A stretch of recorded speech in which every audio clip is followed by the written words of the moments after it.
सबसे पहले तो मैं इस बात के सकारात्मक संकेत के लिए धन्यवाद करना चाहूँगा कि 2021-22 का जब केंद्र का बजट निर्मला सीतारमण जी लोकसभा में रख रही थी तो हिंदुस्तान के 70 साल की कमाई से बने हुए सरकारी उपक्रमों को रेवड़ियों की तरह बेच रही थी और ये भी कह रही थी ये भी ले लो, ये भी ले लो, ये भी ले लो, सस्ते दाम में ले लो, जो निजीकरण को बढ़ावा देने की तरफ। और हर सेक्टर में कृषि, बीमा, उद्योग, रोजगार, शिक्षा, चिकित्सा, बुनियादी चीजों में, उसमें रेल का अलग से, हर क्षेत्र में जो निजीकरण और जनता के बजट की कटौती की जा रही थी, उस परिस्थिति में जीएसटी के बाद राज्यों का बजट कोई ज्यादा बड़ी बात नहीं रहती। उस स्थिति में राजस्थान की सरकार ने और राजस्थान के मुख्यमंत्री ने जो बजट पेश किया और उस बजट में निजीकरण की बजाय जनता की महत्वपूर्ण सवालों पर सरकारी उपक्रमों को बढ़ावा देते हुए शिक्षा में, चिकित्सा में, स्वास्थ्य में और पेयजल में जो घोषणाएं की गई हैं, मैं समझता हूं ईमानदारी से अगर इन घोषणाओं को लागू किया जाता है तो ये प्रदेश की जनता के लिए बेहतर बजट समझा जाएगा। सभापति महोदय, जब देश में बेरोजगार रोजगार की मांग कर रहे हो, करोड़ों लोगों को नौकरी की जरूरत हो, खेती के अलावा और कोई क्षेत्र ऐसा नहीं बचा हो जहां कोई उम्मीद दिखती हो, उस हिंदुस्तान में जब किसान का आंदोलन चलता हो और उस आंदोलन को कुचलने वाली सरकार, जिससे लोग ये उम्मीद कर रहे थे कि ये सड़क पर कुचल रही है पर लोकसभा में, सदन में जनता की बात करेगी, और जिस बेलापरवाही से बजट में जो उन्होंने निजीकरण की तरफ इशारा किया, मैं समझता हूं हिंदुस्तान तेजी से निरंकुशतानाशाही की तरफ बढ़ रहा। मैं उन तमाम नौजवानों से आह्वान करना चाहता हूं जो आज भी मोदी जी में और मोदी जी की सरकार में अगर अपना भविष्य देखते हैं तो एक बार फिर आजादी के 70 साल में बने हुए हिंदुस्तान को और आज 6 साल में बिगड़ रहे हिंदुस्तान की तुलनात्मक अध्ययन करेंगे तो मैं समझता हूं कि वो राजस्थान के बजट को बेहतर समझने का प्रयास करेंगे। और मैं ये उम्मीद करता हूं कि राजस्थान के मुख्यमंत्री जी और राजस्थान के मंत्रीगण और राजस्थान की अफसरशाही इस बजट को गंभीरता से जनता के लिए लागू करें, ताकि उन लोगों को आय ना हो जो लोग तेजी से कह रहे हैं कि रेल अदानी की होगी, नालको, बालको, टालको, सिंदरी का कारखाना, इस्पात का कारखाना, लोहे का कारखाना, सारे उपक्रम बड़े पूंजीपति के होंगे। वहां हमारे मुख्यमंत्री कह रहे हैं कि जल जीवन मिशन में आप 50% पैसा केंद्र दे रहा है, जो कि देना चाहिए था 90% पैसा, फिर भी 4000 करोड़ से ऊपर का जल जीवन मिशन का जो बजट लेकर के आए हैं, मैं समझता हूं मेरी विधानसभा क्षेत्र में भी 139 करोड़ रुपए के प्रस्ताव जो मंजूर किए गए, मैं इसके लिए धन्यवाद करना चाहता हूं। सभापति महोदय, मैं ये बात कहना चाहता हूं कि जहां बात आ जाए केंद्र और राज्य के कंपैरिजन की, तो जब कोरोना आया और कोरोना में एक एमपी 5 करोड़ रुपए के विकास करा सकता, एक एमपी एक साल में 5 करोड़ रुपए अपने लोकसभा क्षेत्र में लगा सकता है। मोदी जी जो बड़ी बड़ी बात करते हैं, मोदी जी और मोदी जी की पार्टी के लोग, मैं कहना चाहता हूं उनके लिए एक एमपी को 5 करोड़ रुपए देना भी दुबर हो गया। और ये सारे के सारे 2 साल के 7000 करोड़ रुपए के लिए मोदी जी ने हाथ खड़े कर दिए। उस दरमियान राजस्थान में 2 करोड़, 2.25 करोड़ रुपए एमएलए लैड से जारी रखना भी हमारे लिए सुखदायी प्रतीक था। आज स्थिति है, कोई एमपी कह रहे हैं नरेंद्र तोमर, कह रहे हैं अमित शाह और मोदी कि जाओ कृषि कानून बताओ। गांव में जाते लोग एमपी से पूछते हैं कि एमपी साहब हमारे गांव में ये विकास का काम कराओ, तो बोल देते हैं कि साहब 2 साल के लिए तो हमारे पास बजट नहीं है। ये 7000 करोड़ रुपए जनप्रतिनिधियों के लिए नहीं देना और राजस्थान में एमएलए लैड को जारी रखना, ये सकारात्मक संकेत है। मैं समझता हूं ये बात साधु ऐसा चाहिए जैसा शुभ सुभाए, सार सार को गही ले, थोथा दे उड़ाए।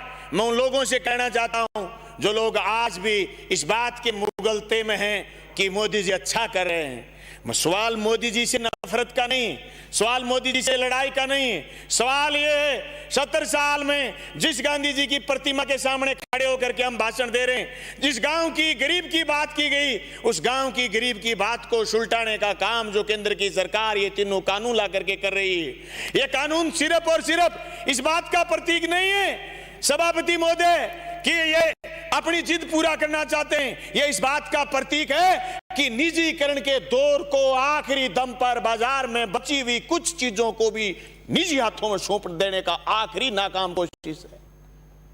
सभापति महोदय, हर मुल्क का बजट और हर प्रदेश का बजट ये साबित करता है कि आने वाले 1 साल तक सरकार और क्या करेगी। केंद्र की सरकार ने ये तीनों कानून कोरोना में ला करके साबित किया कि हम तेजी से देश को गिरवी रखना चाहते हैं, वो भी बड़े पूंजीपति के हाथ में। अभी भी वो कह रहे हैं कि इसमें काला क्या, तो मैं कहना चाहता हूं कि इसमें सफेद क्या, काला तुम्हारी नीयत, काले तुम्हारे कानून, छीन लेंगे हमारी मंडी, तोड़ देंगे हमारी मंडी, तोड़ देंगे हमारी उपज को बेचने के सारे संयंत्र। काला है तुम्हारा कानून, चारों तरफ से काला कि हमारे खेत छीनने के लिए आप कॉन्ट्रैक्ट फार्मिंग लेकर के आ रहे हो, और उस कॉन्ट्रैक्ट फार्मिंग वाले ठेकेदार के पक्ष में आप ये कानून लेकर के आ रहे हो कि वो वहां अपना जो खेती किसी किसान की कॉन्ट्रैक्ट पर ले लेगा, उस खेती में वो ऋण भी लेगा और वहां स्थायी निर्माण भी करेगा, वो फूड प्रोसेसिंग के नाम पर या दूसरे नाम पर अपनी फैक्ट्री डाल लेगा। जो किसान अगर 5 साल के बाद उस जमीन को लेना भी चाहेगा तो उसके काम की चीज नहीं बचेगी। सभापति महोदय, मैं इसलिए तुलनात्मक अध्ययन कर रहा हूं कि आज हमें उन नौजवानों को बताना, आज हम किसानों को बताना है जो हमें सुनने के लिए इस बात के लिए चिंतित थे कि आप राज्य और केंद्र में कंपैरिजन कैसे करेंगे। सभापति महोदय, ये सिर्फ राजस्थान के लिए कुछ साथी कह रहे हैं कि चुनावी घोषणाएं, हो सकता है हर मुख्यमंत्री चाहता है कि वो अपने विधायकों को, अपने प्रदेश की जनता को खुश करे, लेकिन ये जो बजट के अंदर अलग अलग तरीके से जो प्रावधान किए गए हैं, मैं समझता हूं केंद्र को खुली चुनौती है कि एक राज्य होकर के निजीकरण की तरफ नहीं बढ़ रहा, तुम तेजी से निजीकरण की तरफ क्यों बढ़ रहे हो। ये कंपैरिजन, तुलनात्मक अध्ययन अगर हम करना चाहें तो राजस्थान में और केंद्र में ये फर्क। सभापति महोदय, मैं एक बात स्पष्ट कर देना चाहता हूं कि इस सारी बात के बीच में जब राजस्थान के मुख्यमंत्री जी ने 50,000 एक साल में नौकरियों की घोषणा की, संकेत तो था वो नौकरी बंद कर रहे हैं केंद्र वाले और आप नौकरी दे रहे, लेकिन राजस्थान में बेरोजगारों की फोर्स को देखते हुए 5 लाख नौकरी एक साल में देने की घोषणा करनी चाहिए थी। मैं उम्मीद करता हूं कि मुख्यमंत्री महोदय जब बजट में जवाब देंगे, पूरक बजट रखेंगे, तो नौजवानों की इस मांग को पूरा करेंगे। जब निजीकरण के खिलाफ खड़े हो गए तो पंचायत राज में कंप्यूटर ऑपरेटर जो आज भी प्लेसमेंट एजेंसियों से पीड़ित हैं, उन युवाओं को भी निजीकरण से पीछा छुटा करके या तो संविदा कार्मिक या फिर उनके स्थायी रोजगार की सरकार बात करेगी। दिव्यांगजनों के लिए सरकार द्वारा उठाए गए कदम अच्छे तो हैं पर थोड़े हैं, ना काफी हैं। मेरी मांग है सरकार उनके कल्याण के लिए और बेहतर सब कदम उठाए। जनता दल जल योजना के कार्मिकों को स्थायी करने की सरकार घोषणा करे। नरेगा में जो जेटीओ लगे हुए मध्य प्रदेश में 33,000 रुपए प्रति माह उनको दिया जाता है और राजस्थान में मात्र 13,000 रुपए उनको मध्य प्रदेश के बराबर पैसे देने का काम राजस्थान की सरकार करे। जिस तरीके से एलडीसी 587 पदों की भर्ती, हम 8-9 विधायक साथी गए थे मुख्यमंत्री जी से मिलने और हमारी बात को रखते हुए और नौजवानों की मांग को रखते हुए उन्होंने 587 नहीं 603 पदों को जोड़ते हुए उनकी नौकरियां देने का काम किया है।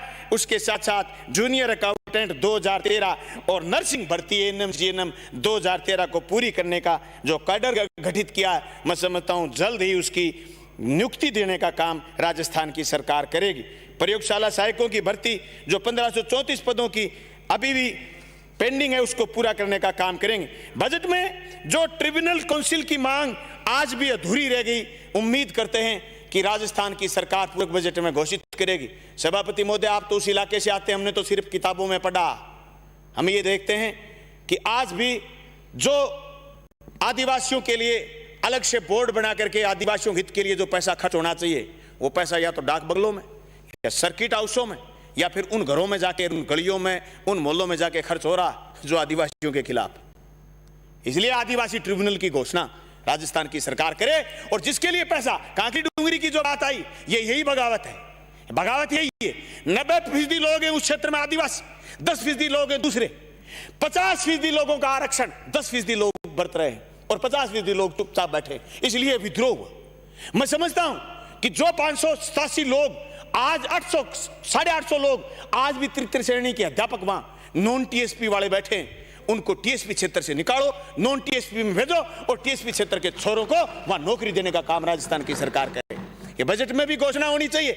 जब राजस्थान में बात आ गई, जब बात यह आ गई कि दीनहीन की बात सुनने वाली सरकार है, तो फिर दीनहीन के लिए इन प्रावधानों को मजबूती से लागू करना पड़ेगा। आज भी मैं कहना चाहता हूं राजस्थान की सरकार को सामाजिक सरोकार की बात करते हुए मजबूती से, जो कर्णू की घटना हुई थी उसके बाद जो हर महीने 2 महीने के बाद एक खबर आती है कि साहब दुल्ले को घोड़ी से नीचे पटक दिया, उसको घोड़ी पर चढ़ने नहीं दिया, उसको ये सामाजिक सरोकार की चीजें नहीं करनी दी। आज भी जो भेदभाव की बात है वो इसलिए कि बजट में हम ये चीज देखना चाहते थे कि आज भी जो जमीनें गरीब की, दलित की, पीड़ित की बड़े बड़े लोग दबाए बैठे, उस कानून को, रेवेन्यू एक्ट को मजबूती से लागू करने की जरूरत है। सभापति महोदय, मैं तो आपका ध्यान इस बात भी ले जाना चाहूंगा कि जो कृषि पर्यवेक्षक जो 30-30, 35-35 साल नौकरी करके सिर्फ कृषि पर्यवेक्षक पद से चले जाते हैं, उनकी पदोन्नति करने का काम भी राजस्थान की सरकार करेगी। सभापति महोदय, मैं ये ध्यान इंगित करना चाहूंगा कि मेरे इलाके में CHC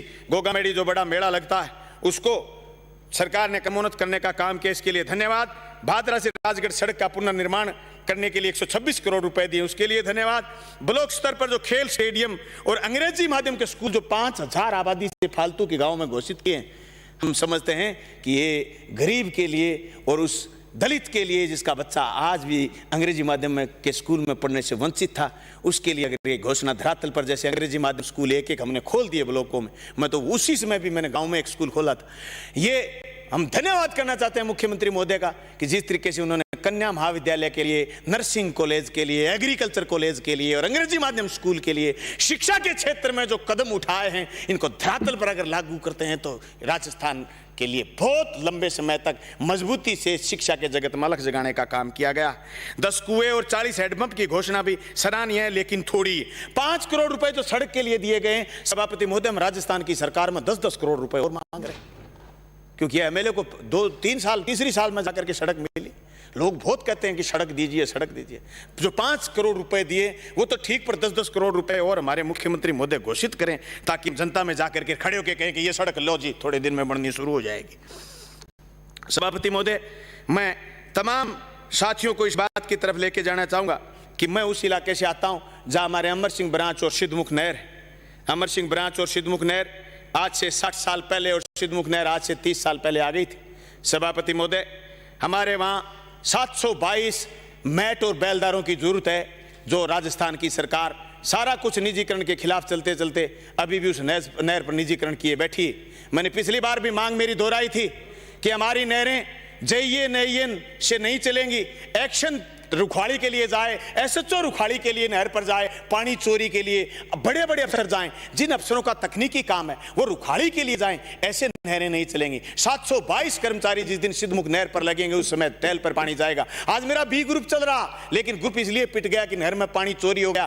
हरियाणा ने हमारा हिस्सा पूरा नहीं दिया, पंजाब ने हमारा हिस्सा पूरा नहीं दिया। मैं BML नहर पर गया था सभापति महोदय पिछली बार अक्टूबर में, जब नहर टूट गई थी, दरक गई थी। वहां जाते मुझे एक ही बात की वहां के अफसरों ने कि हम राजस्थान की सरकार में पैसे मांगते हैं, आप पैसे दीजिए। सभापति महोदय, ये निजीकरण का 10 देखिए, ये हालत सिर्फ हमारी नहीं है, BML मान भाखड़ा मान लीक चैनल पर भी ये स्थिति। पंजाब में कोई कर्मचारी नहीं, झाड़ झकाड़ खड़े हुए नहर पर। हरियाणा में भी यही स्थिति। ये निजीकरण इस देश की जनता को, इस देश की बनाई हुई सारी की सारी तामीरों को ढा देगा। इसलिए मैं राजस्थान की सरकार से मांग करता हूं कि BML से हमारा पूरा पानी लेने के लिए, डैम से पूरा पानी लेने के लिए और हर किसान को उसके हक का पानी मिले, इसके लिए तुरंत प्रभाव से निजीकरण को बंद करके और नहरों में सरकारी कर्मचारी लगाने का काम करेंगे। मात्र 722 कर्मचारियों से हमारी बहुत बड़ी 1.25 लाख एकड़, जिसमें हमारी राजगढ़ की विधायक कृष्णा जी और नौर के विधायक अमित जी, हमारे तीनों विधायकों का विधानसभा क्षेत्र में ये नहर है, इससे हमारी पूर्ति हो पाएगी। मैं उम्मीद करता हूं कि अमर सिंह ब्रांच पर भी सरकार इस चीज को लागू करेगी। सभापति महोदय,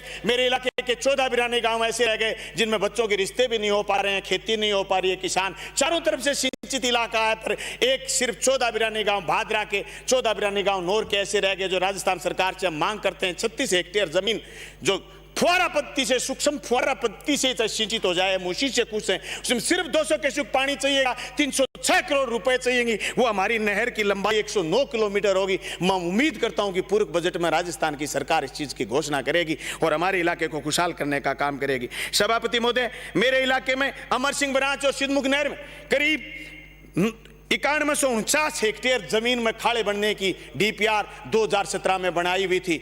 21,000 हेक्टेयर खाड़े का डीपीआर 121 करोड़ रुपए की सिद्धमुख नहर के लिए बनाई गई थी। ये पूरी डीपीआर खाड़ों की बनाई, पर मैं बार बार जब केंद्र पर आता हूं तो लोग कहते हैं कि केंद्र की ज्यादा आलोचना करता है। करूं तो करूं क्या करूं? 2015 में सीएडी बंद कर दी उन्होंने, सिंचित क्षेत्र विकास विभाग बंद कर दिया, बात आगे पड़ गई हमारी नहरों पर, हमारे बच्चे हुए खाड़े नहीं बन पा रहे। सभापति महोदय, मैं राजस्थान की सरकार से आपके मार्फत मांग करना चाहता हूं कि हमारे खाड़ों के लिए बजट दे और ये जो महती योजना थी हमारी उसको पूरा करवाने का काम करे। सभापति महोदय, मैं ऊर्जा मंत्री का ध्यान आकर्षित करना चाहूंगा। आपने एक एफआरटी पता नहीं आप क्या ले आए, वो एफआरटी वाले बड़े ठगे ऊर्जा मंत्री महोदय, वो लोगों का फोन नहीं उठाते और फॉल्ट निकालने के लिए वो नहीं आते। वो एक महीने में 200 250 शिकायतें। आप उस एफआरटी को बंद करो और आपके लाइन मैन जयन उन्हीं से काम करवाओ। मेरी आपसे मांग है कि राजस्थान में अगर कोई आलोचना सरकार की कर रहा तो सिर्फ बिजली के दाम के लिए कर रहा। सभापति महोदय, बिजली के दाम बढ़े हुए, इसमें कोई दो राय नहीं, और लोग एक ही बात कहें कि बिजली का दाम बढ़ा दिया।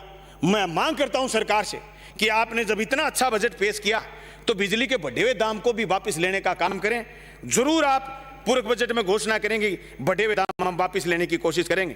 पेट्रोल डीजल में जो हमारे यहाँ सेस घटाने का काम सरकार ने किया 2%, उसके लिए तो धन्यवाद, पर अभी भी डिफरेंस, अभी भी अंतर 10 रुपए प्रति लीटर का है। सभापति महोदय, हम हरियाणा के पास में, हमारा विधानसभा क्षेत्र हरियाणा से लगता हुआ, सभापति महोदय मेरे घर से 4 किलोमीटर दूर हरियाणा का पेट्रोल पंप है। 10 रुपए का डिफरेंस प्रति लीटर का, इतना डिफरेंस लोग ये सवाल का चोटता है। हालांकि केंद्र की सरकार बेताशा वर्दी कर रही है और बात जीएसटी पर घूम करके आए तो हमारे 14,000 करोड़ रुपए बाकी, हजार समस्याएं हैं, पर 10 रुपए का डिफरेंस सभापति महोदय सवाल खड़े करता है। इसलिए मैं राजस्थान की सरकार से मांग करना चाहता, इस डिफरेंस को थोड़ा करने का काम करेंगे। सभापति महोदय, शिक्षा में जो बजट में वृद्धि की गई ये तो सराहनीय है, पर अभी भी कुछ राजकीय उच्च प्राथमिक विद्यालय जो माध्यमिक विद्यालय में क्रमोन्नत करने की जरूरत। सभापति महोदय, मेरे एक तो पूरे गांव, पूरा का पूरा गांव शेड्यूल कास्ट का है, अभी तक उस स्कूल को उच्च प्राथमिक से माध्यमिक नहीं किया गया। धोड़पाड़िया गांव, मैं सदन में इसलिए गांव का नाम बोल रहा हूं कि पूरा का पूरा गांव, और उस गांव में 50 कर्मचारी हैं सभापति महोदय, और आगे बढ़ें और हमारी बच्चियां आगे पढ़ पाएं। इसलिए एक अजीतपुरा का स्कूल जिसमें 850 बच्चियां हैं 8वीं के स्कूल तक, वो स्कूल क्रमोन्नत करने का काम राजस्थान की सरकार करे। घोटड़ा, पट्टा, अमरपुरा, रामबास, ये स्कूल ऐसे हैं जो सरकार इनको क्रमोन्नत करे। भादरा में राज जोगीवाड़ा गांव में 125 बीघा जमीन जो सिंचित जमीन है, उसमें जो कृषि अनुसंधान केंद्र खोलने की हमारी मांग है। सभापति महोदय, मैं चाहूंगा कि राजस्थान की सरकार हमारी मांग को पूरा करे। मेरे से पहले वक्ता साथी बोल रहे थे कि नागौर के पशु मेले की बात आई। नागौर के पशु मेले से अगर राजस्थान की सरकार एसएलपी लगा करके और 3 साल से कम उम्र के बछड़ों का अगर छूट करवा देती तो मैं समझता हूं ये गाय के नाम पर जो तथाकथित लोग राजनीति करते हैं, इनकी राजनीतिक दुकान बंद हो जाएगी और मोदी जी की जो तेल बढ़ाने के षड्यंत्र हैं उनको पर भी हम काबू कर लेंगे। क्या लगता है आने वाले दिनों में इतना तेल बढ़ता रहा तो हम ट्रैक्टर से खेती कर पाएंगे? सभापति महोदय, बैल से खेती करनी पड़ेगी, और ये तो चाहती ये इसलिए इनको दक्षिणपंथी बोलते हैं केंद्र वालों। ये बैग गैर लगा रहे हैं, ये हमें वापस बैल की तरफ लेके जा रहे हैं। तो मैं राजस्थान की सरकार से इल्तिजा करना चाहूंगा कि एसएलपी दायर कर 3 साल से कम उम्र के बछड़े भी नागौर के पशु मेले में बिकने शुरू हो जाएं, आने शुरू हो जाए तो गौ माता की भी कीमत हो जाएगी, उन बछड़ों की कीमत हो जाएगी, किसान खेती कर पाएगा। आजकल हमारे इलाके में तो पूरा का पूरा नहरी बेल्ट, उसमें तो साहब बछड़े बहुत हो गए, क्योंकि औरतें वो खेत से हरा पट्टा लेकर के आती और बछड़ों से बैलगाड़ी लेकर के जाती। तो मैं समझता हूं हमारी गाय की इससे कीमत बढ़ेगी। सभापति महोदय, कहने को बहुत कुछ है, लेकिन जो हिंदुस्तान का किसान आंदोलन चल रहा है, इस किसान आंदोलन ने एक बात तय कर दी कि जिनको वहम था कि हम जिस गद्दी पर नसीन हैं हम ही रहेंगे, उनका गुरूर टूटेगा, उनका हौसला भी टूटेगा, उनकी तानाशाही भी टूटेगी। वो जिस तरीके से शिक्षों के अंदर कैद होकर के, वो जिस तरीके से किलों में कैद होकर लेके वो जिस तरीके से राकेश टिकैत को और जिस तरीके से किसान आंदोलन में लगे हुए लोगों को मारना चाहते हैं, दबाना चाहते हैं, उनकी आवाज बंद करना चाहते हैं, जितने भी शब्दों में निंदा की जाए वो शब्द कम है। सभापति महोदय, मैं आज के इस बजट भाषण में ये बात कहना चाहूंगा, नवप्रीत जिसको इन्होंने झूठा षड्यंत्र रच करके लाल किले के पास गोली से मारा, उसको शहादत को नमन करते हुए उन 200 लोगों को शहादत को नमन करना चाहूंगा जो सर्दी में और ठिठुरन में वहां बॉर्डरों पर पड़े पड़े मर गए, लेकिन केंद्र की सरकार ने किसान की ना सुनने की तय कर ली। सभापति महोदय, आज तक हिंदुस्तान ही नहीं दुनिया का ऐसा कोई तानाशाह नहीं होगा जिसको प्रजा ने हरा नहीं दिया होगा। ये भी हारेंगे। इन लोगों की सुनने की ताकत नहीं थी, इनको हम बहुत कुछ सुनाते, पर ये सदन छोड़ के चले गए। ये इसलिए सदन छोड़ के चले गए, ये एक संकेत है। आज इन्होंने सदन छोड़ा है। सभापति महोदय, आने वाला समय इनसे गद्दी भी छुटवाएगा और इनसे इस बात की माफी भी मंगवाएगा कि जिन किसानों की आपने शहादत ली है, जिस किसानों को आपने परेशान किया, जिन पर आपने झूठे मुकदमे किए, जो इनके लाइट पानी के बिल आपने जो बढ़ाए, जो इन्होंने जो गड़बड़ की है कि जो सिंगू बॉर्डर पर, टीकरी बॉर्डर पर, शाहजहांपुर बॉर्डर पर और गाजीपुर बॉर्डर पर किसान को जलील करने का काम किया। सभापति महोदय, हिंदुस्तान का इतिहास और हिंदुस्तान का भविष्य इनको कभी माफ नहीं करेगा। सभापति महोदय, इंदिरा जैसी प्रधानमंत्री रहे या जवाहरलाल नेहरू जैसे प्रधानमंत्री रहे या खुद इनके अटल बिहारी वाजपेयी जी कहते थे कि जहां निरंकुशता का भाव आ जाए, जहां दूसरे को देशद्रोही और गद्दार बता दिया जाए, तो हम समझते हैं सरकार तानाशाही की तरफ बढ़ जाती है। सभापति महोदय, इनको यह अक्ल कौन दे कि इनके नेता जो 2 से राज तक ले गए, इनको सरकार तक ले गए, उनके कहे हुए वचनों से ये पीछे हट रहे हैं और उनसे वचनों से पीछे हटते हुए हिंदुस्तान की प्रजा पर ये बुलडोजर फेरना चाहते हैं, ये लोकतंत्र का कत्ल करना चाहते हैं। मैं सदन में बैठने वाले तमाम साथियों से कहना चाहता हूं कि अभी राजस्थान में भी किसान महापंचायतें होंगी, हिंदुस्तान में भी किसान महापंचायतें होंगी और आह्वान होगा संयुक्त मोर्चा का। उस आह्वान पर मेरे एक एक विधायक साथी अपने इलाकों से जनता को लेकर के जाएं और इस निरंकुश राज को पलटने का काम करें और इन तीनों काले कानूनों को वापस दिलवाने का काम करें। सभापति महोदय, मैं लास्ट में यह कहना चाहूंगा, हिंदुस्तान की 58% जनता आज भी खेती करती है। उस 58% जनता में से 64% खेतीहर मजदूर है। ये उस खेतीहर मजदूर की खाद्य सुरक्षा को लील जाना चाहते हैं। आज भी 12 महीने से केंद्र का पोर्टल खाद्य सुरक्षा का बंद है। सभापति महोदय, इन कानून से न सिर्फ किसान परेशान होगा, उस पीडी सिस्टम से जो खाद्य सुरक्षा में गेहूं दी जा रही है, उस 64% गरीब को गेहूं नहीं मिलेगा, दान नहीं मिलेगा, उसके रोजी रोटी के लाले पड़ जाएंगे। सभापति महोदय, ये इन तीनों कानूनों से ये चाहते हैं कि सारी की सारी प्रजा रिफ्यूजी की तरह शहर में आकर के पड़ जाए और सस्ते मजदूर के रूप में हमें मिल जाए और अपने खेत में खुद किसान, जो आज जमीन का मालिक है, वो खुद किसान अपने खेत में मजदूर जाए। ये निजीकरण ही नहीं, ये इस व्यापारीकरण की होड़ को आगे बढ़ाना चाहते हैं। सभापति महोदय, मैं आपका ध्यान आकर्षित करते हुए केंद्र के तीनों कानूनों की आलोचना करते हुए वापस करने की मांग करते हुए और राजस्थान की सरकार से इस उम्मीद के साथ कि जो बजट में आपने घोषणाएं की, आप उनको गंभीरता से लागू करेंगे और जनता के हित में फैसले पूरे करेंगे और इस बजट को लागू करेंगे और हमारे 14 बिराने गांवों को नहरी करेंगे, नहरों में पूरा पानी देंगे। आपका बहुत बहुत धन्यवाद, शुक्रिया। श्री राम।